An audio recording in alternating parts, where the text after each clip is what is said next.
Il y a 100 ans, le Titanic, paquebot britannique de la White Star Line, quitte le port de Southampton sur la côte sud de l'Angleterre pour New York. À bord de ce paquebot, le plus grand jamais construit, 953 passagers et 889 membres d'équipage.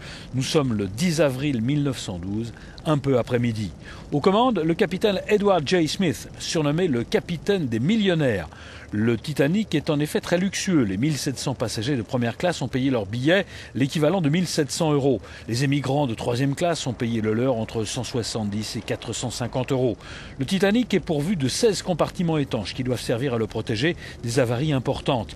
Les médias lui donnent une image de navire fiable, même si, contrairement à la légende, il n'a jamais été considéré comme étant insubmersible.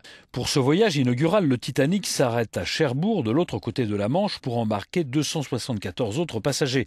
Il va ensuite stopper les machines à Cobh, en Irlande, et prendre 127 autres passagers.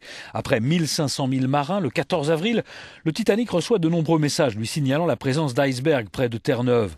À 23h40 ce jour-là, le veilleur donne l'alerte, mais il est trop tard. Le Titanic heurte un iceberg, le paquebot coule en 2 heures et 20 minutes dans une eau à moins 2 degrés.